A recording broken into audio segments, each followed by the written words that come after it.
शहरों में बैठे हुए कुछ इंटेलेक्चुअल्स इन चीज़ों को कवर फायर दे रहे हैं, इनको जस्टिफाई कर रहे हैं कि हमारे देश के अंदर ऐसा एक एरिया है जहाँ पे ये सब हो रहा है और इसके अगेंस्ट एक तो 90% लोगों को कुछ पता ही नहीं है, इतना अज्ञान है। तो ये विषय लोगों के सामने लाना बहुत ज़रूरी था। मैंने वहाँ का पूरा वायलेंस देखा। 76 जवान को जब बस्तर में नक्सलियों ने मार दिया, वो तो पूरी दुनिया को पता है।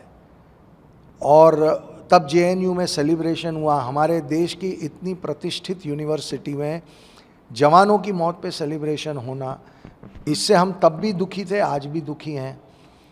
उसके बाद मैंने और बहुत कुछ देखा उस रिसर्च में। एक 4 महीने के बच्चे को आयरन के रॉड से मार के सर फोड़ के मार दिया गया। 8 बच्चों को अपनी माँओं से छीन के आग में जिंदा जला दिया गया।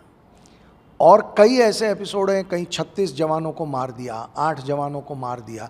अभी 15 दिन पहले 4 जवानों को मार दिया।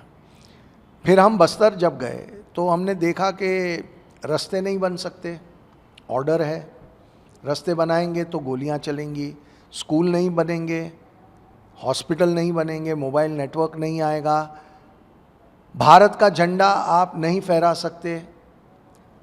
आप जब ये सब देखते हैं और फिर ये देखते हैं कि शहरों में बैठे हुए कुछ इंटेलेक्चुअल्स इन चीज़ों को कवर फायर दे रहे हैं, इनको जस्टिफाई कर रहे हैं, तो फिर अंदर से एक आवाज़ आती है कि हमारे देश के अंदर ऐसा एक एरिया है जहाँ पे ये सब हो रहा है और इसके अगेंस्ट एक तो 90% लोगों को कुछ पता ही नहीं है।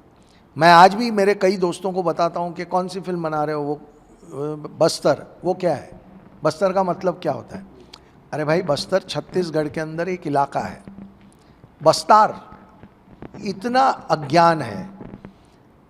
तो ये विषय लोगों के सामने लाना बहुत ज़रूरी था, ऐसा मुझे लगा कि ये मेरा एक फ़र्ज़ है कि ये विषय केरला स्टोरी की तरह बहुत ही इम्पोर्टेंट विषय है और इसे लोगों के सामने लाना ही चाहिए।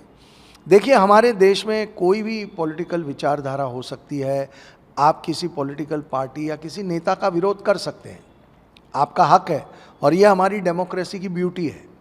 लेकिन जब आप देश के अगेंस्ट हो जाते हैं तब प्रॉब्लम है। और मुझे लगता है कि ये समस्या लोगों के सामने ले जाने के बाद मुझे ऐसा लगता है कि देश में एक माहौल खड़ा होगा कि इनका विरोध होगा और इस समस्या का जड़ से निराकरण होगा, ऐसी हमारी उम्मीद है। और उसी उम्मीद से हमने इस फिल्म को बनाया है।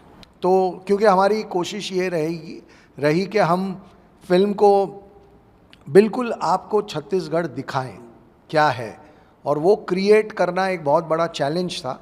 लेकिन ये सब हमें पता था कि ये चैलेंजेस आएंगे, हम इसके लिए तैयार थे। और ऐसा होता है ना कि जब आपके चैलेंजेस बढ़ते हैं तो आपकी टीम जो है वो और जुड़ जाती है, आपकी टीम और एक टीम स्पिरिट के साथ काम करती है। तो हमारी पूरी टीम ने बहुत दिल से काम किया और इसीलिए वो शूटिंग जो था वो कितना भी मुश्किल था पर था मज़ेदार।